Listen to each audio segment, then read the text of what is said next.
नमस्कार, मैं श्यामगिरी। आप देख रहे हैं टीबीटीएफडी इंडिया। टीबीटीएफडी इंडिया में आप सभी दर्शकों का स्वागत है। इंडिया गठबंधन की बैठक 6 जून को बुलाई गई है।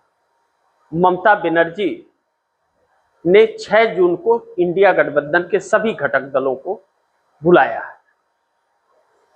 अब आखिर ममता बनर्जी यह जो सक्रिय हुई है, ममता बनर्जी की बात मल्लिकार्जुन खड़गे से हुई है और ममता बनर्जी ने कहा कि इंडिया गठबंधन को मजबूत करने का काम मैं करूंगी। ऐसे में इंडिया गठबंधन जो बिखरा हुआ था, क्या फिर एक हो पाएगा? यह एक बहुत बड़ा सवाल है, क्योंकि इंडिया गठबंधन के घटक दलों ने कांग्रेस को कमजोर करने का काम किया और कांग्रेस इंडिया गठबंधन से अलग रास्ते पर निकल पड़ी है और किसी की वजह से कांग्रेस अपने रास्ते को बदलेगी नहीं। इसका मतलब साफ है कि कांग्रेस के रास्ते पर ही सबको चलना पड़ेगा। ऐसे में समन्वय बनेगा या नहीं बनेगा, यह देखना महत्वपूर्ण होगा। क्योंकि इंडिया गठबंधन के जितने भी सीएम थे, सब चुनाव हार चुके हैं। चाहे ममता बनर्जी हो, चाहे स्टालिन हो, चुनाव हार चुके हैं और इनकी पार्टी धरातल में जा चुकी है। ममता बनर्जी को अपनी पार्टी टीएमसी बचाना है। 20 सांसदों को भारतीय जनता पार्टी तोड़ने की कोशिश में है, 29 में 20 सांसदों को। तो ममता बनर्जी के लिए इंडिया गठबंधन एक होना बहुत जरूरी है, क्योंकि प्रताड़ित भी टीएमसी के कार्यकर्ताओं को बंगाल में किया जा रहा है। इसलिए ममता बनर्जी इस इंडिया गठबंधन की बैठक से ज्यादा उत्सुक हैं। ऐसे में ममता बनर्जी ने अखिलेश यादव को भी बात किया है। ममता बनर्जी ने तेजस्वी यादव से भी बात किया है, उद्धव ठाकरे, शरद पवार और स्टालिन से। क्या स्टालिन और अखिलेश यादव जो राहुल गांधी के साथ बैठते थे, अखिलेश यादव की तो बात ठीक है, लेकिन स्टालिन बैठेंगे जब कांग्रेस से उन्होंने दूरी बना लिया है, रिश्ता तोड़ लिया है? क्योंकि स्टालिन चुनाव हार गए और कांग्रेस टीवीके के साथ तमिलनाडु में चली गई। ऐसे में स्टालिन चुनाव अपना हारे हुए भी है, पार्टी भी चुनाव हार गई है। अब सत्ता में वापसी इतना आसान भी नहीं है। ऐसे में क्या स्टालिन राहुल गांधी के साथ बैठेंगे या स्टालिन किसी और अपने पार्टी के किसी और नेता को भेज देंगे? अगर स्टालिन नहीं आते हैं तो फिर डीएमके का कोई वह महत्व तो नहीं रहेगा उस बैठक पर। इसका मतलब मान लिया जाएगा कि इंडिया गठबंधन एक नहीं है। लेकिन अगर सब आ जाते हैं, डीएमके आ जाए, शरद पवार, उद्धव ठाकरे, चाहे अखिलेश यादव, तेजस्वी यादव, ममता बनर्जी, कांग्रेस, राहुल गांधी और मल्लिकार्जुन खड़गे, तो किस रणनीति पर काम करेगी? ममता बनर्जी इस पर ही चर्चा करने के लिए बुलाई है। लेकिन जैसे यह खबर आया कि इंडिया गठबंधन की बैठक 6 जून को होगी, वैसे ही एनडीए की बैठक भारतीय जनता पार्टी ने 10 जून को बुला ली, जिसकी अध्यक्षता प्रधानमंत्री मोदी करेंगे। एनडीए के सभी मुख्यमंत्री और भारतीय जनता पार्टी के सभी मुख्यमंत्री होंगे और 12 साल के कार्यों पर उस पर चर्चा होगी। यानी कि नरेंद्र मोदी को इंडिया गठबंधन से डर अभी भी लग रहा है, क्योंकि राहुल गांधी जिस तरह से आगे बढ़ रहे हैं और इंडिया गठबंधन उनके साथ पीछे चलने को अगर तैयार हो गया तो फिर भारतीय जनता पार्टी के लिए मुसीबत खड़ी हो जाएगी। लेकिन एनडीए गठबंधन की बैठक में एक बड़ी महत्वपूर्ण बिंदु है, जो क्या पहले एनडीए गठबंधन के अंदर जो बगावत और टूट फूट है वह सही हो पाएगा? क्योंकि चंद्रबाबू नायडू का अल्टीमेटम मोदी को अब चंद्रबाबू नायडू को जीने नहीं दे रहा है, क्योंकि कांग्रेस आंध्र प्रदेश के अंदर एंट्री मार चुकी है।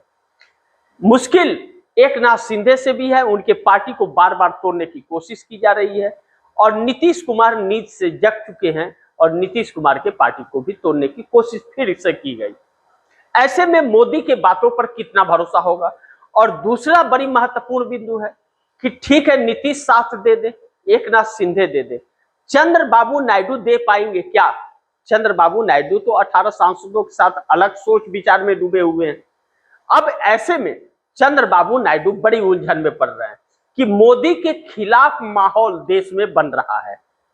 मोदी के खिलाफ जब देश में माहौल बन रहा है, चाहे महंगाई को लेकर के हो, पेपर लीक को लेकर के हो, चाहे वह पेट्रोल डीजल को लेकर के हो, बेरोजगारों को लेकर के हो, मोदी के खिलाफ माहौल जा रहा है और राहुल गांधी उसे बड़ी सक्रियता से उठा रहे हैं।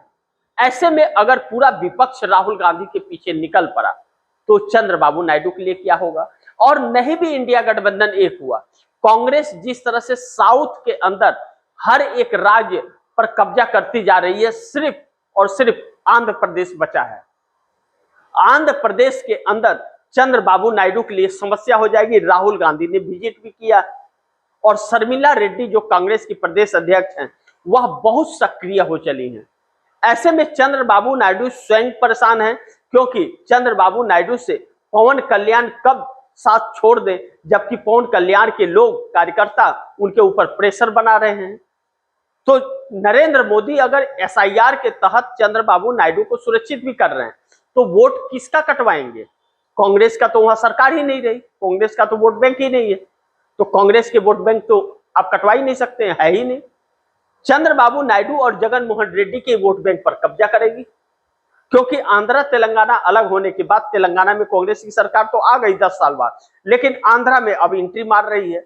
आंध्रा में एंट्री मार रही है तो आंध्रा के लोग कांग्रेस से जुड़े हुए रहे पहले, तो ऐसे में साथ छोड़ करके अगर चले गए तो चंद्रबाबू नायडू मुश्किल। नरेंद्र मोदी के नाम पर वोट मिलेगा नहीं, क्योंकि नरेंद्र मोदी ने खटिया खड़ी कर दी है सबकी। और अब लॉकडाउन भी लगने की परिस्थिति आ गई है, पेट्रोल पंपों पर ताला लग जाएगा, गाड़ी घोड़ा चल नहीं पाएगा, लोग त्रासदी से, आर्थिक संकट आ गया है, पूरा देश कंगाल हो गया है। चाइना और अमेरिका मिलकर के इतना प्रेशर देश के ऊपर डाल रहे हैं कि एकदम सरकार की हवा निकली हुई है और देश कंगाल होता जा रहा है। ऐसे में चंद्रबाबू नायडू बहुत परेशान है। अब नरेंद्र मोदी की बैठक में यह पता चलेगा कि रणनीति एनडीए की क्या होती है और कौन साथ देता है और कौन साथ नहीं। लेकिन इंडिया गठबंधन में भी सेम परिस्थितियां हैं। अब इंडिया गठबंधन के अंदर ममता बनर्जी का यह प्रयास, सवाल ममता बनर्जी के ऊपर भी उठता है कि ममता बनर्जी इस सरकार को कैसे चुनौती देंगी जब वह इंडिया को एक ही नहीं रखी। आज यह सरकार इतनी क्रूरता दिखा रही है, उसका बहुत बड़ा कारण ममता बनर्जी, अरविंद केजरीवाल और फिर शरद पवार हैं। क्यों? यही तीनों थे जो पर्दे के पीछे से समर्थन दे रहे थे। अब अरविंद केजरीवाल दिल्ली चुनाव हार चुके हैं और वह तो इंडिया गठबंधन से अलग हो गए थे, तो क्या इंडिया गठबंधन में आएंगे? लेकिन पार्लियामेंट को लेकर के, राज्यसभा और लोकसभा को लेकर के जब बैठकें होती रही तो संजय सिंह आम आदमी पार्टी के उस बैठक में रहते थे, आते रहे और रणनीति पर काम करते रहे। लेकिन अब जब इंडिया गठबंधन की बात होगी तो क्या अरविंद केजरीवाल जो कांग्रेस को बुरा भला कह रहे थे, राहुल गांधी के पोस्टर लगवा रहे थे कुछ ही दिन पहले दिल्ली चुनाव के वक्त, वह कांग्रेस उन्हें एक्सेप्ट करेगी? और फिर पंजाब का रणनीति क्या होगा? पंजाब में कांग्रेस आम आदमी पार्टी के साथ चुनाव नहीं लड़ेगी और अब कांग्रेस आम आदमी पार्टी को गठबंधन में रखे ऐसा भी संभव नहीं है। तो एक समस्या यह भी है। दूसरा बड़ी महत्वपूर्ण बिंदु है कि ममता किस बेस पर उसको एक करेगी। अब ममता बनर्जी का कहना है कि वह इंडिया के अलग अलग राज्यों में जाकर के इंडिया गठबंधन को मजबूत करेगी, जबकि ममता बनर्जी का बंगाल के अलावा कहीं कोई अस्तित्व नहीं है, उनके नाम पर वोट भी नहीं मिलेगा। ऐसे में एक समस्या तो है, लेकिन इसीलिए कांग्रेस ने जो एकल चलो की राजनीति अपनाई है और राहुल गांधी जिस मुद्दे के साथ चल रहे हैं, राहुल गांधी के साथ खड़े होकर के रहने का मतलब है नरेंद्र मोदी को चुनौती देना पड़ेगा। क्या ममता बनर्जी के अंदर इतनी साहस है या स्टालिन के अंदर? सब ईडी के शिकंजे में है। अब जब ममता बनर्जी का भतीजा ही ईडी के शिकंजे में है तो ममता बनर्जी किस तरह खुल करके भारतीय जनता पार्टी के खिलाफ बोलेंगे? बोल सकती हैं, लेकिन क्या जब अडानी, अंबानी और मोदी का मुद्दा आएगा, अमेरिकी ट्रेड डील, एप्स्टीन का मुद्दा आएगा, ममता बनर्जी सामना कर पाएंगे? बिल्कुल नहीं करेंगी, भाग खड़ी होंगे। इसीलिए कांग्रेस को भरोसा नहीं हो रहा है। इसीलिए कांग्रेस ने कहा कि हमारे छतरी के नीचे आना है तो आ जाओ, नहीं आना है तो मत आओ, अपना अपना देख लो। और कांग्रेस अपने रास्ते निकल पड़ी है और कांग्रेस को उसका फायदा भी मिलता हुआ नजर आ रहा है। नरेंद्र मोदी सरकार आज अगर संकट में है और कटघरे में है तो वह राहुल गांधी की वजह से है। अब जल और पर्यावरण को लेकर के भी एक नई संकट उत्पन्न हो गई है। आम जनता सड़क पर आ गई है, जल मिल नहीं रहा है, लापता हो गया है, नल सूखा पड़ा है। मोदी जी कहते थे हर घर में नल और नल में जल, नल तो आ गया, जल का पता ही नहीं है, लोग सड़क पर हैं और प्रधानमंत्री नरेंद्र मोदी ज्ञान बांट रहे हैं कि पानी खरीदो। अब ऐसे में एनडीए गठबंधन के अंदर महाराष्ट्र में भी बड़ी संकट है, घमासान मचा हुआ है।